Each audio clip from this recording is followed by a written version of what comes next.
It is now 3 o'clock, so I think we're going to get started. This is the 5-year gap panel, so if that's what you're hoping to hear about, you are in the right place.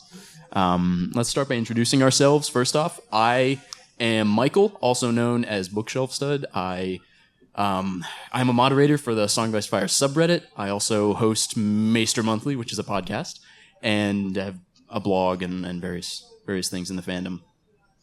So I'm Joanna Lannister. I write essays on Tumblr, and I run a Song of Ice and Fire University, and I'm really obsessed with all the books. I'm Ashaya. I'm one of the hosts of History of Westeros, which is a podcast and a YouTube channel that's all about, we cover the books mostly, but we also cover the show during the season. And yeah, I love the books the best, and I'm excited to talk about this 5-year gap. 5-year gap's pretty good.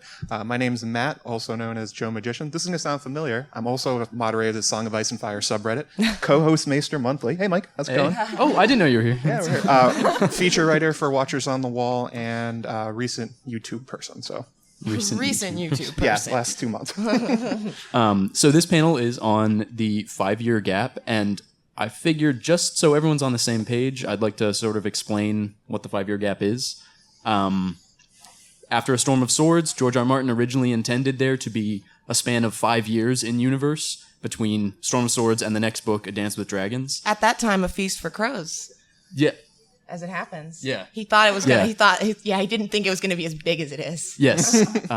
He thought Feast for Crows and Dance with Dragons were going to be one book. Right. It was all sort of one thing that happened 5 years later. He tried writing a very long prologue for this to introduce some backstory, realized that it wasn't kind of working out the way he wanted, and scrapped the idea of this 5-year time skip. So I think what we're probably going to be talking about mostly is the road not taken here, like what would have worked for the 5-year gap, but also what wouldn't. Yeah, I think we're going to run through, character by character, region by region, and spitball. It's kind of like fan fiction almost, honestly. We're just saying, what do we think would have happened to these guys? Absolutely. And so I think it's pretty interesting because it really does work really well for some characters, but for other characters, not most so well. of the characters, not well at all, yeah. So along those lines, then, do you guys have a character in particular you think it would have been like way better if they had a 5-year gap? 100% Arya for me, given the Mercy chapter that we received, which I won't go into in case anyone's keeping out of the Winds of Winter spoilers or those chapters, but it gets dark, and it would have worked so much better if she was 16, So that, her, the most for me.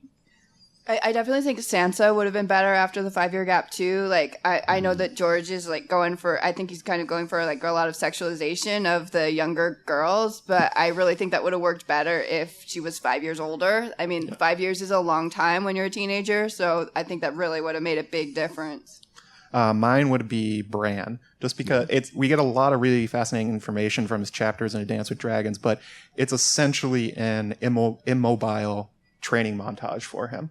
And we haven't really gotten to the interesting things he's going to do with the powers he's been acquiring from Bloodraven, what he's been learning, like we're starting to see in the show that's happening. And it would have been great to see him just grown up a little bit. And then also his feelings towards Mira would be easier to explain. Yeah. What about you, Michael? Sure. I mean, the kids are definitely the biggest answer because, they all...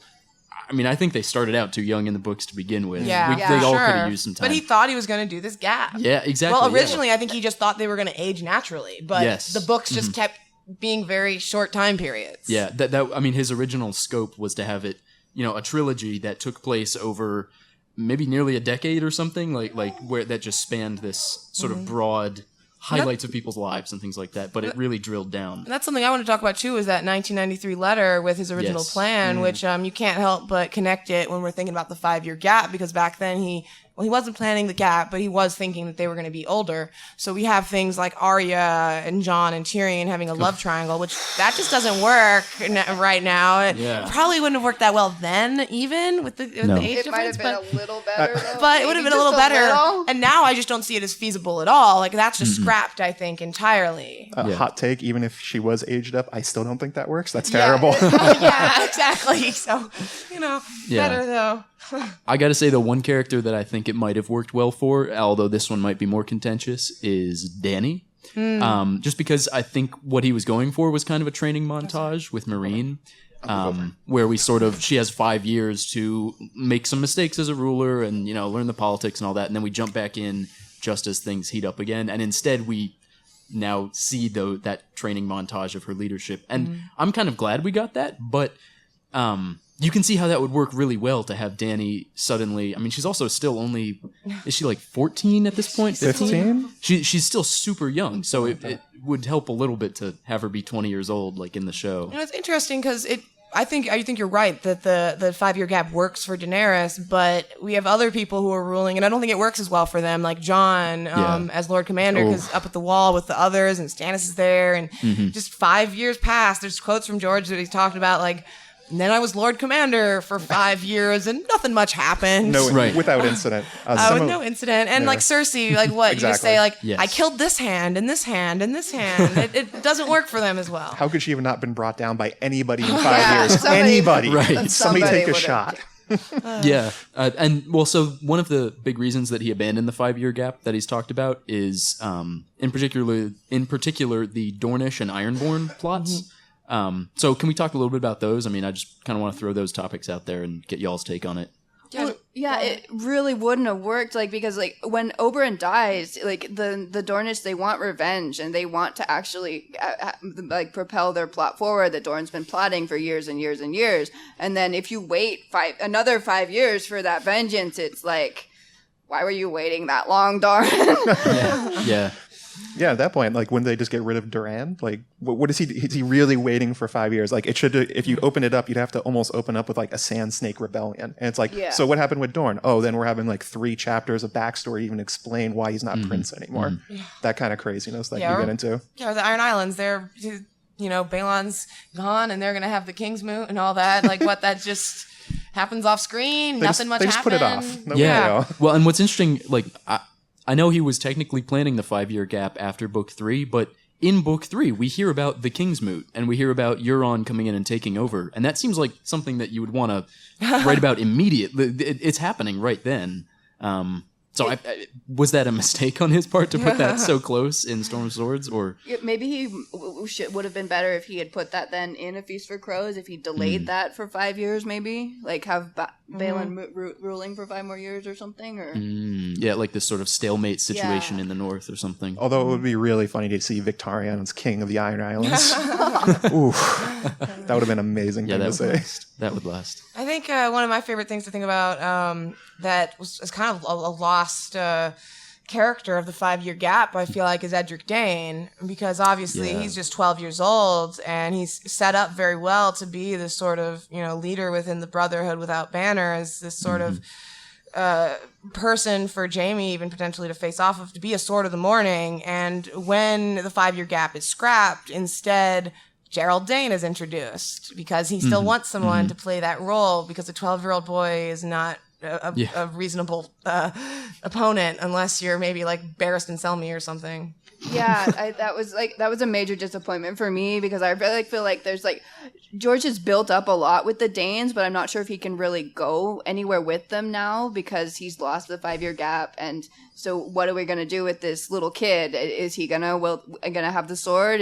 What are we going to do with that? But something else that I feel like we lost is, okay, I've never said this word aloud, so I don't know if I'm going to say it right, but I feel like we could have gone to Ashaya maybe if we'd had the 5-year gap, like maybe have a flashback of Daenerys visiting Ashaya, like maybe during her 5 years in Essos, that she could have, instead of just staying in Meereen all the time as her dragons were getting bigger over those 5 years, maybe she would have gone to see other locations in Essos, and we might have gotten a flashback to whatever Daenerys maybe would have learned in Ashaya, and maybe she would have, I don't know if she could have met someone who could have told her some other things, or she would have had more explanation for some prophecy, or there's so much potential for Ashaya, and I really feel like the early books really built that up, that we were going there, but I'm not really sure now if George has time to go there in the remaining 2 books. So that's something that really disappointed me.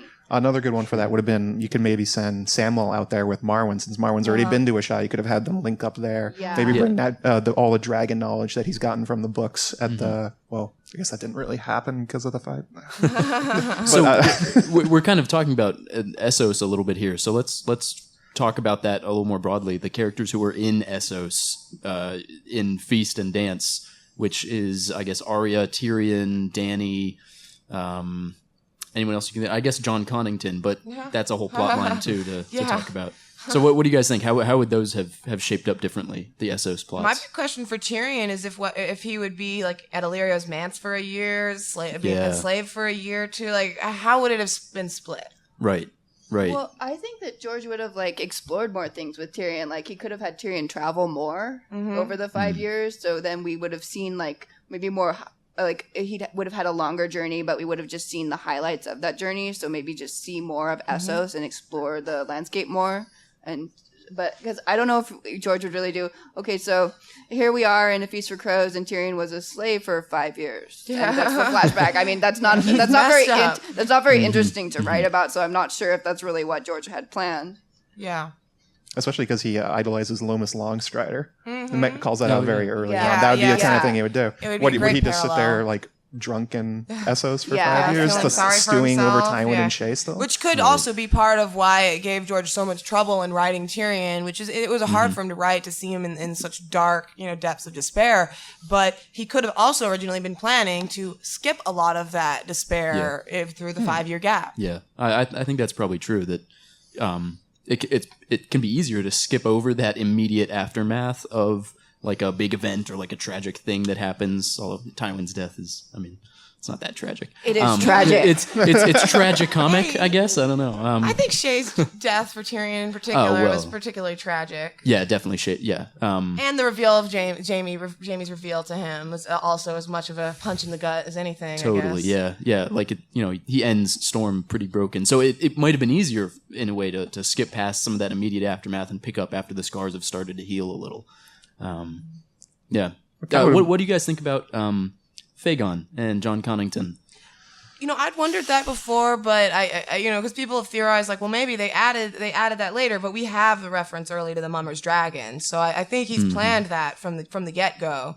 But the difference in age that he would have had, that would have been significant for sure. I think Aegon's plot mostly works as it is, even if he's aged up by 5 years. But I think the big problem is that Tyrion tricks him to go to Westeros and to almost destroy him. I don't think it worked. Yeah, if he's 20 years old and Connington has all this more time and all this planning, like maybe the Golden Company has abandoned him by that point, but I don't think Aegon would be in a position to be tricked just that easily. I don't think he'd be tricked, but maybe you could play on maybe Tyrion could have played on his arrogance, his pride, some other thing that would have still motivated him to go to Westeros right then. So I still think that he could have the plot would have worked pretty much the same, just slightly older, just like tweak a few things there, and I think he could have still done it. The main problem though is Dorne with that.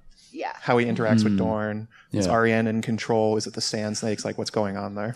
Yeah, do you think then that with a 5 year gap that young Griff, Aegon, whatever, would have just been bopping around on the river for 5 more years?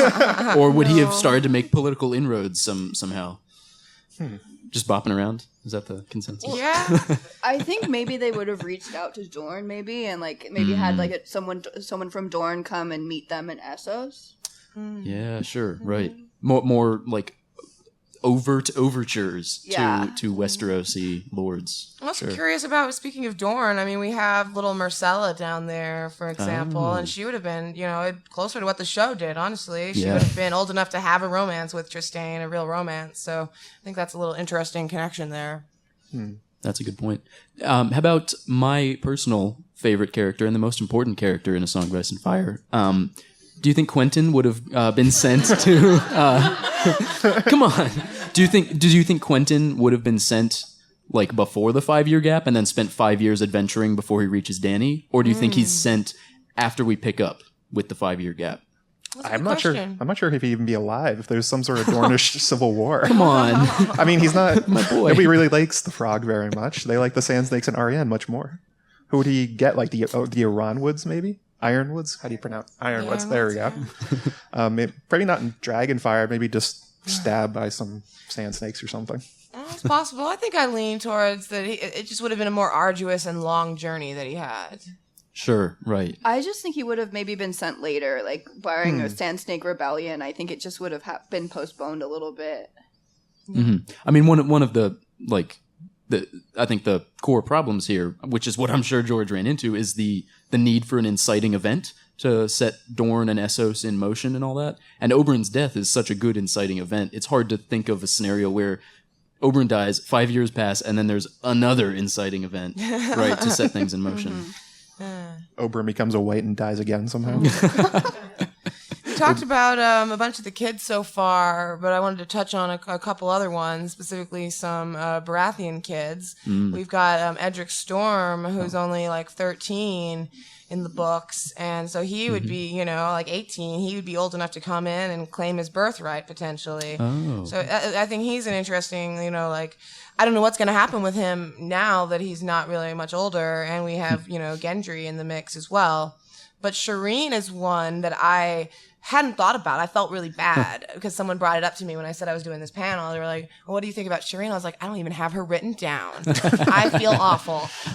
But it's an interesting question about whether her death could have happened off screen or whether she would be much older because she would be a teenager at this point, and whether she would have been indoctrinated into the Lord of Light, into Relorism. So I really made me think a lot. I don't know what you guys think about that, any of you. Shireen. I also hadn't thought about Shireen. Yeah, I feel so bad. I mean, we're like shifting away from Essos a little. Then one of the other big core problem areas, I think, was probably the Wall, because you've got Stannis camped out at the Wall, and it's kind of hard to imagine him and Shireen and Selyse just like, I don't know, roughing it there for 5 years. But would Shireen then, I guess, have grown up at the Wall basically and sort of come of age almost as a wildling?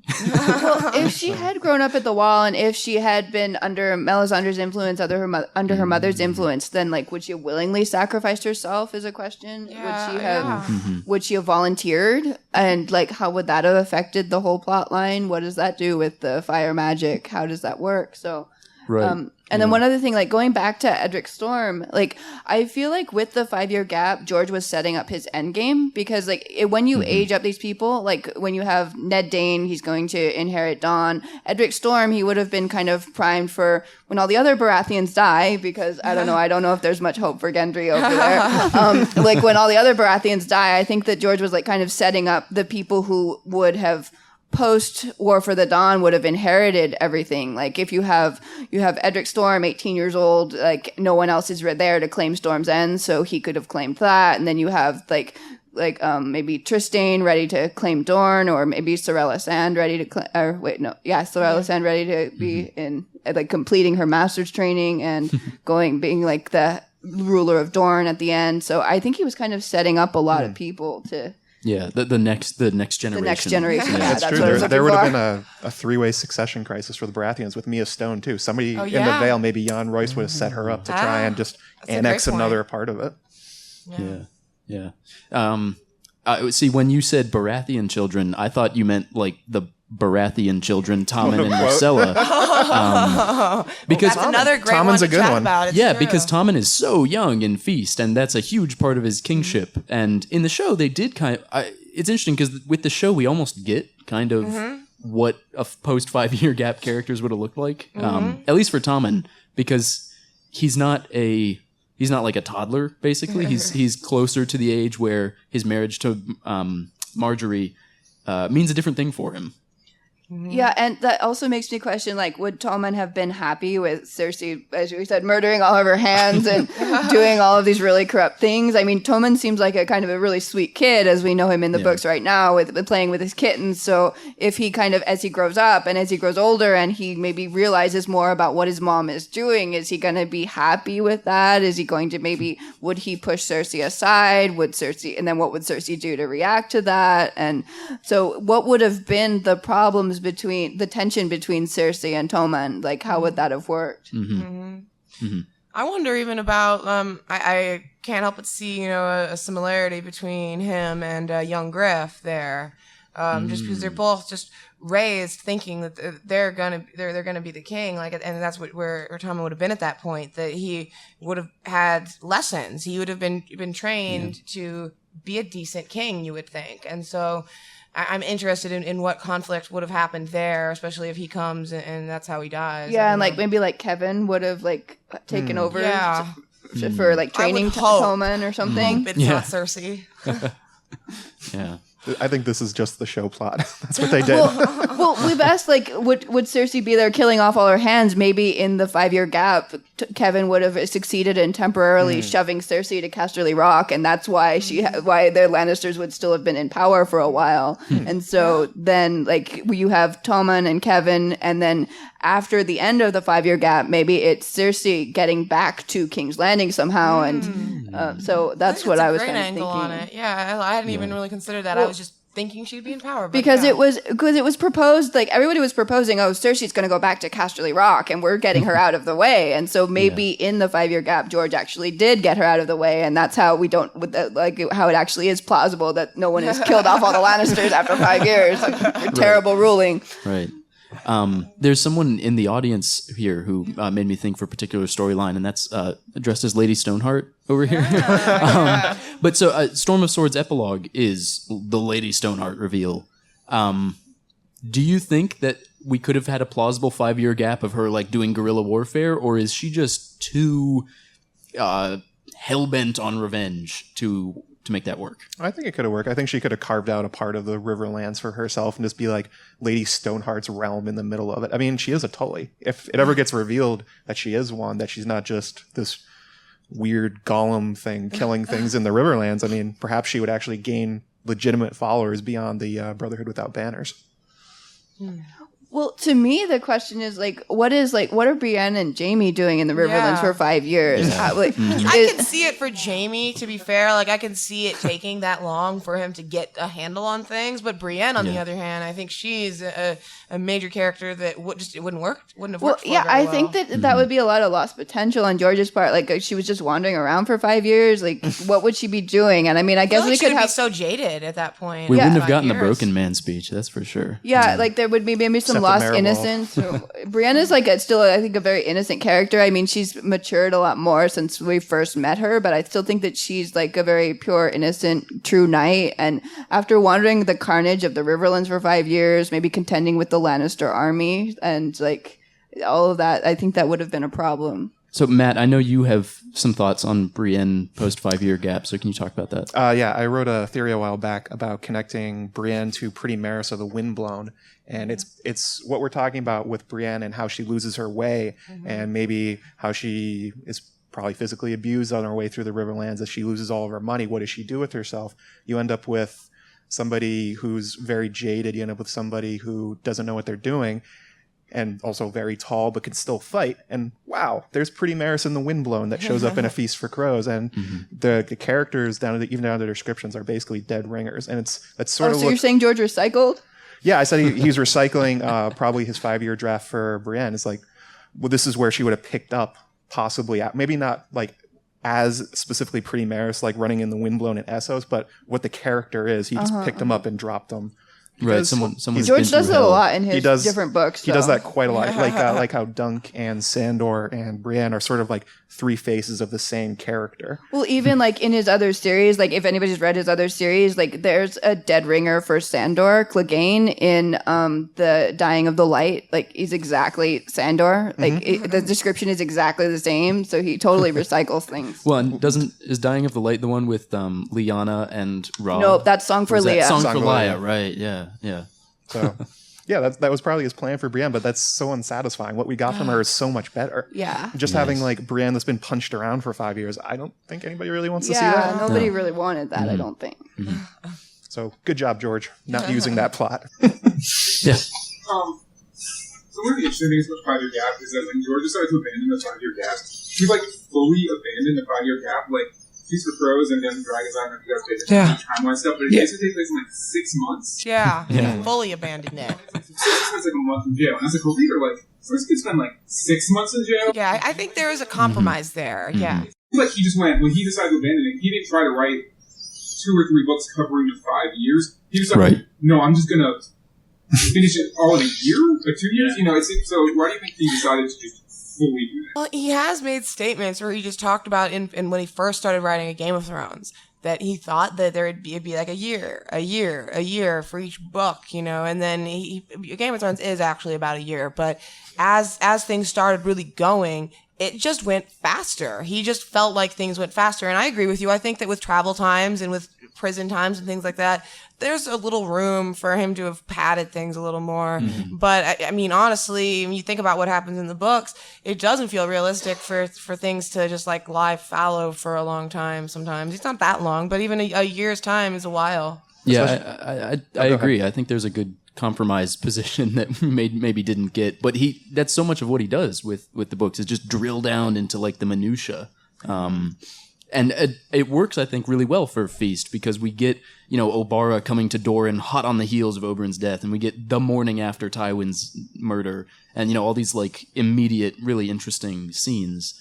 But, yeah, we probably could have had a few more months in there. Well, it's especially because in A Feast for Crows and A Dance with Dragons, it's specifically the chapters aren't in order anymore. He mixes the timeline even within those, so he could have fudged those as much as he wanted.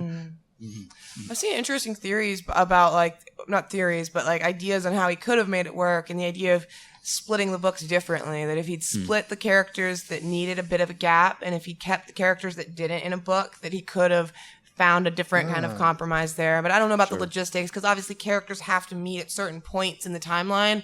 So like maybe if you cover Cersei's time in between there, but she has to interact with Arya or something, maybe it doesn't work, but I would be interested in how he tried to work that out. Mm-hmm. Well, to me, that seems like he would have had had to have had more books then. If he tried to do that. More books. Like he would have had to have like maybe the immediate aftermath, and then like something in between that, maybe 2 years later, and then you have the other characters that are 5 years later. So it would have been split into 3 books instead of just 2. And then we have A Time for Wolves after A Dream of Spring. Yeah. Right there. The show basically aged up to the kids at least 2 years. Yeah, that was smart. Very smart. I was thinking that maybe the answer is not a 5-year gap, but a 2-year gap, or even a half-year gap. All of what the show did, because then that makes some of those longer, as the French say, much more reasonable. And I do want to ask you all what you think would have happened with Littlefinger. Good call.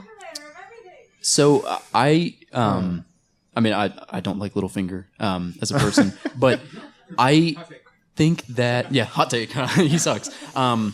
I don't know if he could have pulled off keeping Sansa disguised as Elaine for 5 straight years. I feel like someone would have put it together, or even 2 straight years. Yeah, even 2 years, as she's suggesting. Yeah, because like in Feast, people are already starting to suspect Sansa's not this mysterious bastard no one's ever heard of before. The people like the Royces are already pretty much putting it together who she is from Miranda's Miranda knows. Miranda's questions, and then Jan Royce is like just staring at her for a while. It's like, all right, well, the jig's kind of up there, but go ahead. But what Littlefinger could have maybe done with Sansa, well, he always has the family connections back to Bravo, so maybe have an Arya Sansa meet up there, or he could have just stashed her in Goldtown, where there's not Jan Royce sitting right there. Yeah. Come on. I will say though, there is a very funny line in book 4 where Littlefinger's complaining about how he wished he had 4 or 5 more years to sow some seeds. I wish I just had 5 more years. George making fun of himself. Yes. Yeah. Yes. To kind of get back to Brienne, as an alternative for maybe her 5-year plan, what, supposing she had maybe somehow found her way back to Lady Stoneheart, back to Cat, who she originally pledged herself to, how might that have affected both of those characters? I think that would also be another jaded Brienne. Yeah. Yeah, I mean the Brotherhood that we see in Feast, the Brotherhood Without Banners, is very jaded version of the Brotherhood. So you could see Brienne plugging into that, I guess. Especially like that's the Windblown too. They're all a bunch of jaded Westerosi over in Essos. Yeah, they're basically the same company. Yeah. It's like the Evil Brotherhood. Yeah. Underground. Mm-hmm. Yeah. Mm-hmm. Well, they've splintered off a little bit, Yeah, there's some factionalism. Perhaps she could have joined Edric Dane's splinter group. Yeah. Right. Yeah. Yeah. So, speaking of Edric Dane, I want to ask, if it seems obvious that Darkstar is the replacement of aged Edric Dane, the fact that those characters are so dramatically different, what do you think that says about George's plans for the future of House Dane and kind of their role in the story?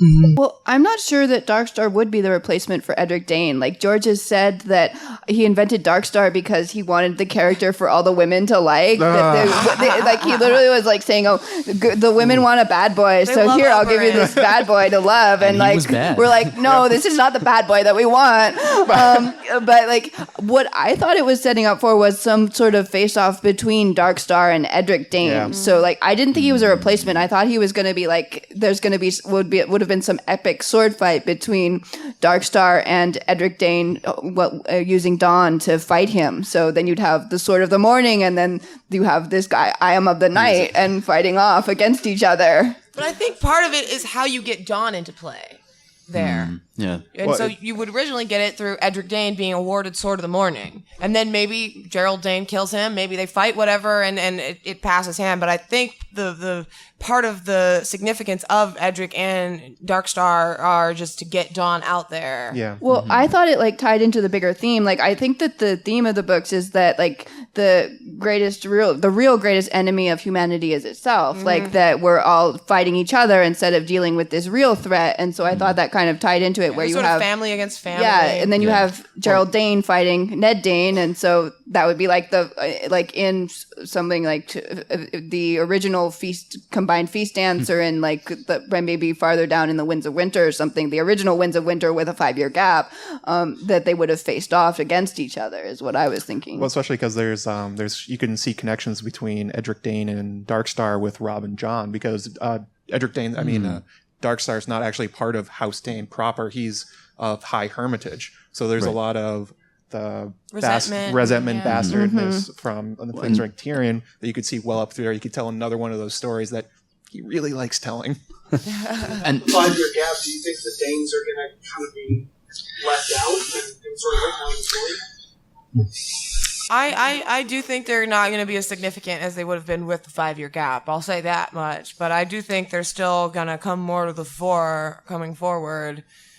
I would say that I think there will be a plot in the Winds of Winter where, and this is something other smarter people than me have talked about, so I don't take credit for this idea, but the idea that like Areo Hota will be hunting down Gerald Dane, and there'll be a showdown at Starfall, and Gerald will take Dawn, and it'll be introduced into the plot somehow like that. So I think there's still room for Dawn and the Danes to move up in the world, and I would expect little Ned Dane to pop back up again, because I mean, why wouldn't he at this point? Even just the imagery there, like you have the stars, the falling star, and then over Westeros as a whole, you have night falling. So you want to have the stars coming out and have that happen. So I don't think George is going to pass up on that imagery of the little hope in the darkness. Yeah.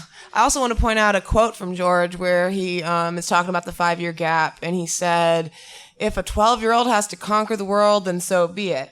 And, well, obviously he's not specific with his ages, and so he could be talking about someone older, like a Daenerys. He can't even though count. She's a couple years older than that at the time he said it. But who does fit is Arya Stark and Edric Dane in particular at 12 years old. Mm-hmm. But I tend to think, rather than holding to 12 years old, that George was just given a general age for like a young kid. But I think it's a good quote as well. I think that's interesting about Edric Dane, because I think in a different fantasy story, you probably think he'd be the protagonist. He's got the magic sword behind him. He's little Ned. He's even going through his own training montage. After the main, little Ned there. With the brother with the banners, but instead it's Jon and Dany, but he still has like the fake one running around. You back there? Right. George has said that he was going to introduce us to Helen Reed, but they couldn't because Helen was a spoiler. Mm-hmm. We've seen on TV what that, these will heard that spoiler on TV. Do you think there's a 5-year gap? I mean, is it cool to just have Helen hiding for another 5 years? I actually, I would say that I could write an extensive fan fiction about the 5 years of guerrilla warfare between the Ironborn holed up in Moat Cailin and Howland and the Bog guys, besieging them and infiltrating the castle. I think there's room for Howland to just be sort of marauding around the neck, kicking ass off screen. Yeah, he doesn't have to necessarily be a coward hiding away. Right, and I mean, we do get some of that in Dance, where Theon shows up at Moat Cailin and we find out that like everything has gone to shit. So I do kind of agree, though, that, there's these questions of like, well, would these people really just sort of stay still, do the same thing for 5 years, and then at the end of 5 years, like, jump into high gear? Especially if Howard is the recipient of the letter from John. Yeah. Sure, yeah, I mean, and Rob's will is floating around. Yeah. You would think that would demand a response the same way Oberyn's death demanded a response. Well, I think what we see from Lady Stoneheart goes into that. She is hooked up almost with, not hooked up, sorry about that. She has contacted Howland Reen, it looks like, in A Feast for Crows and A Dance with Dragons. You've invented a new ship here. Yeah, this is a new one. I ship it. That works equally well after 5 years, too. As she rises in power, maybe she contacted him somehow, too. Did not hook up. I did not say that. I do genuinely think that is happening currently in the books, Howland and the Brotherhood, that there's like this network that we're about to see come into the fore. Right back there. Do you think 5 year gap came because he was trying really hard not to be great as a gardener, like he says he is? Yeah, I mean, well, I don't think it came because of that. I think it came because he is a gardener. I think it came the opposite, I guess, I would say. He overcomplicated himself. Well, yeah. Like, he assumed that that the maximum amount of planning he needed to do for the next couple books was to say, I'll just put a time skip in. And then it turns out you kind of need to, like, it was possible to do that time skip, but maybe not with the exact way he wrapped stuff up in book 3. Well, I think that would have been awkward to have that many flashbacks, though, if he did the time skip. Like, that would have been a really weird thing to read. Yep. John recounting over and over again, so this happened and that happened. Yeah, and I like killed that forward one. and back and forward and back in time as you read through the book. It would be a completely different series, I think, at that point. But I think the initial scope of Game of Thrones kind of tells you why his pitch letter was so short and he thought he could do this, because this was like a fun little hobby he was doing on the side. He was a science fiction and horror writer. Blow off steam because he wanted to write something that would never be filmed. Right. He's like his side project from Wild Cards. Yeah, it's like his love letter to fantasy and Tolkien, and then all of a sudden everybody buys it. And it's like the most popular fantasy book in a long time. He's like, well, now I can do more with this. Yeah, up there, right front. Oh, sorry. Go ahead. John. So back to Arya, without getting too much into it, like you said. I didn't want to. Maybe we can do a show of hands. Does anyone care about talking about the Winds of Winter chapter? Like, are you all okay with it? Are you okay with it? Anyone who cares, raise your hand. Like, if anyone who does not want to hear about that, raise your hand. And we cannot do it. I don't I'll think anyone come cares. Okay, we're all okay? Okay, well, then go ahead. Okay. So her in Wrap is really sick and twisted for a girl her age. Yes. Yeah. Do you guys think that the chapter will be altered for Winds, or is that like he's going to do it at her age? He's made a statement about it. He said this was written before he scrapped it. He reworked it multiple times. It was going to be like her concluding chapter in A Dance with Dragons. And so he has reworked it already. And in a comment on his Not a Blog, he replied and said, well, anything could change when it's edited. So yeah, I think it will potentially be a little different, but no, I think it's going to be as dark. I don't think he's going to temper it at all. Yeah, I really would not have wanted to have read the original version before he. Oh my God. I'm really afraid of that version. I do not want that. Yeah, it's one of those places, I think, where you can tell that he had like just a couple big sort of images or ideas that he wanted to get to, like this idea of Arya growing up to be this sort of like, assassin, seductress kind of character. Yeah, maybe. femme fatale. Yeah, femme fatale, but she's a toddler fatale at this point. I don't think that's a thing. Prepubescent fatale. He read Lolita a little too much there. Anyone else back there? Yeah. When he had the 5 year gap, how do you think he planned to handle the Northmen putting up with the Waltons? Very poorly. I think you've identified another problem with the 5 year gap. Yeah, I think the North, by and large, as far as regions, we touched on Dorne, the Iron Islands. We talked about the others, but I think just the North as a whole doesn't work either. Yeah. That's sort of a running problem with a lot of these. These are all situations that are like going fast towards civil war. And why would you put that off screen when you could just describe it? And that seems to be one of the primary reasons that he scrapped the 5 year gap. He's like, there's all these cool things. I'll just talk about them. Yeah. Well, No, go ahead. Well, even going farther north, why would the others wait that long? Like they're ready to attack in a Game of Thrones, and they have the wall as an obstacle. But like, why are they waiting that long? They had to order those chains that we saw on the show. Oh God! How many chains? 2 chains? 3 chains? I guess those take like 5 years to make. They don't have like a faster supplier in Westeros. Yeah. Before it exploded, yeah. Hard Home Depot. Yeah. Very nice. Yeah. I mean, I agree. Yeah. Like, it doesn't make sense for the Boltons to stay in power, or for the Ironborn to still, like, Asha's to still be hanging around at Deepwood Mott 5 years later. So either he skips over this potentially interesting story in favor of what he might think would be more interesting, or he just writes about what he had set up naturally in book 3. And I feel like that's kind of what we keep coming back to about the 5-year gap, is he set up a lot of stuff very naturally, like the Bolton conflict or the Ironborn, and you can't just kind of like suddenly flip 20 pages past that and we're on to something else. Well, like, sorry, do you want to go? Or? Well, even just like, if you think about the speed of A Storm of Swords, it's just everything is moving so fast in that book, and everything is just like this and this and this and this, and you just keep moving right along. And then I feel like if we got to A Feast for Crows, or whatever he would have really called it if he hadn't broken it up, Feast Dance, whatever. At the time, he said A Dance with Dragons, but who knows how it would have changed by then. Yeah. Whatever it would have been finally published as. Like, then suddenly you kind of hit a wall with all these flashbacks. That would have been really strange. Yeah, definitely. And I just obviously he thought he was wrapping things up at the end of book 3, but like I don't know how he thought he was doing that, honestly. Yeah. Like a lot of arcs were certainly like at an ebb, but I feel like so many things are just ready to burst forth as we've talked about it. I don't know where his mind was. I also think there's sort of a fundamental problem with what the 5-year gap was supposed to do, which is a core tenet of A Feast for Crows is you're supposed to see what's happening to the rest of Westeros, to everyone else, all the regular people that's happening, all the destruction. Like you cheer for Robb Stark as he scours through Westeros, but then you see what happens afterwards. And but if you go 5-year gap, you just skip all that, and again you're talking about the High Lords playing their games, and that's not the story he really wanted to tell with that book. You lose a lot of it, and it would also be super impersonal because it would all be flashbacks. Yeah, I do think that's something interesting that came out of staying to a sort of neat timeline as opposed to skipping ahead, was like getting into the immediate aftermath of cataclysmic battles and, country shattering wars and all that.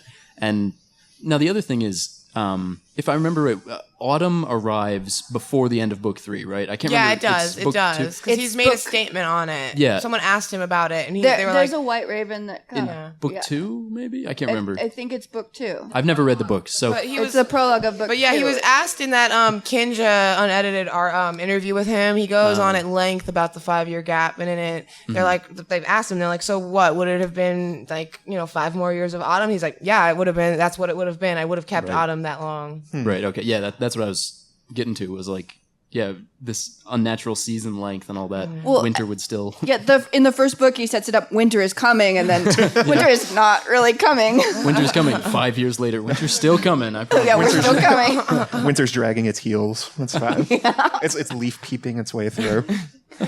But like one of the things, like if you did have that 5-year gap, I feel like that would have helped in some ways with.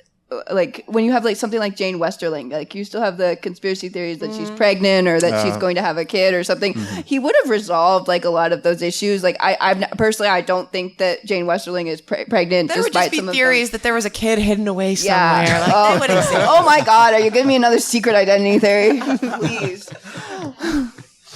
Got any more? Any other questions? We still have, we've got 7 minutes. So if you have a 6-minute long question, we can answer it for 1 minute. I'm just checking to see what we haven't covered. I think we got it all, really. Well, like, there was something else I could mention. Like, did we really want to see Theon tortured for 5 years? Great one, yeah. I don't think that we would have wanted that. Yeah. Well, but that's interesting because sell. his Reek chapters almost feel like it's been 5 years for him. Like, it feels like he's been from his point of view, he feels like he's been in these cells forever. As opposed then it would have felt like 100 years there. Yeah, right. No, but I think that's a good example of probably those Reek chapters are probably, like... he wrote those before the 5-year gap. He wrote a lot of things before it. So, like, I think that also could be an effect of that his chapters, he's so lost completely because he was thinking of that. Mm-hmm. Also, if he was in 5 years of torture, it's been relatively recent-ish that he's been tortured, but it's sort of pushing plausibility that, like, there's any road back from Theon if he's literally been in the Bolton dungeons for 5 years. Is there a redemption path for him? Maybe. Do we know when he decided not to, at what point of writing or publishing he decided he was not going to have that 5 year gap? Do we know when that was? Because if it was pretty early in the process, then of book 3, for example. It was post book 3, 100%. He had stuff written, like that Mercy chapter. So it was post book 3. Did he make a blog post though? Like, yeah, that's why there was such a big gap. One of the reasons there was such a big gap between, A Storm of Swords and A Feast for Crows, and then obviously there was that huge gap between A Feast for Crows and A Dance with Dragons, but that was for other issues. Like, he had trouble writing Tyrion, he had trouble with the Mirror and he's not. But the Feast for Crows delay, he said, was because of that 5 year gap being scrapped. Yeah, he wrote several hundred pages of material, including a very long prologue, he said, that would have covered basically Feast. It would have been the Ironborn and the Dornish chapters all in one big prologue. I know. Wait, are you saying he gets to write more fake history? Yeah. Basically, it's been like all those chapters were like, oh, they fought for a little bit, and then now this happened. Yeah, it would have been like, because we know they died because it's a prologue. I think it would have been like a World of Ice and Fire chapter. Yeah, I mean, and those chapters in particular, like Asha's chapters, I know, were published in like Dragon Magazine in between books 3 and 4. We have one of those magazines actually, because he's gotten them, and like he lost his, so I like ordered him another copy because he was so bummed that he didn't have it anymore. I feel you, yeah. But yes, we got that thing with those Ironborn chapters. But they're remarkably similar to how they ended up being put. Like he kept a lot of that material from. Yeah. There's like words here and there that are changed, but it's by and large the same thing. So yeah, there would have been this massive long prologue to sort of catch us up. Although he's also said that he planned to have Pate be the prologue character at various points, and that like that was always the Feast prologue. So there's a timeline really of his feels writing. like a really natural prologue to me. The Pate prologue. Yeah. Anyone else? Good. Start wrapping up. Oh, we're right there. Just kind of like an overarching question. So, how do you guys feel like the 5 year gap, like being excluded personally, like for each of you? Like, do you feel it was a good decision? Do you feel like it was a bad decision, or do you just feel like we're going to forever deal with like the things that don't end up? Right. So the question for those who couldn't hear it was, how do we feel about how the 5 year gap turned out? What's our opinion on it? Let's go down the line. Okay. Well. Wait, are you going or I'll am I going? I'll go first. You go. I am very happy we don't have the 5 year gap. I think a lot of those plots would have been really horrific, especially for the adult characters. It's good for the kids, especially with the sexuality parts. That would be way less awkward to read, but I don't think that's worth giving up how much he had set up, all these battles, all these wars, all these dramas going on between these people just to make it easier for the Stark kids. I don't really think that's worth it. Yeah. I would say I am pro getting rid of the 5 year gap, but I do think that, and I'd be curious how much he worked with editors to try to figure out logistics. I do think that there's a compromise there. I think that there's a middle ground, and we just can't say how much he really tried those middle grounds, But I'm sure once everything's published, we'll get to see more manuscripts and things like that. So we'll really be able to dig deep and see like what his process was like, and he'll just be able to talk about it. So I'm very interested if he actually tried other things or not. Mm-hmm. Yeah, I think I agree with Ashaya. I want both. Like, I want both versions, literally. Like, I would literally kill someone to see Cersei and Casterly Rock. I would do that. I would do it. I totally would. So I would want both. Like, I would be happier to read a story where Sansa and Arya are older, and like, I don't know, I could mentally like slip that in instead of what we already have of the Winds of Winter. I would picture them older in the books. I'm reading it. I'm picturing them years older. You see the actors in your head? Yeah. Not quite the actors, but a middle ground. It makes it more comfortable for me. So I try to. I believe in like I can like mentally fix what George didn't. The things George did wrong. I mean, we all know there's some things that we don't want to think about in those books. So I said every Song of Ice and Fire fan ever. I can fix everything. Don't worry about it. Yeah, I mean, I am, glad he didn't do the 5 year gap. I wish that, and I want to preface this by saying I love George R. Martin. I love the books. Uh-oh. You know, I know. Well, what are you going to say here? What's going on here? But I think a lot of the problems that he wanted to solve with the 5-year gap could have been solved by better outlining at the beginning. Yeah. And I know that's not 100%. exactly how he works. So I'm not trying to. Yeah, he wouldn't be George if he wasn't just doing it like this. Right. But, if he wanted them to be aged up, then maybe just sort of, putting more work in at the front end so that it works out better as the story goes through. There's some trade-offs for that, though. Like, you don't get things like the Red Wedding because that wasn't in the initial plans. He came up with that later. Totally, yeah. And I mean, Quentin and Brienne are two of my favorite sets of chapters in the books, and we just wouldn't have those if he had sort of stuck planned to the very pitch letter, carefully the to his god-awful 5-year gap. pitch letter. Yeah. We're at 3:50. Yeah, we're out of time. Thank you. Thanks, you guys. Woo.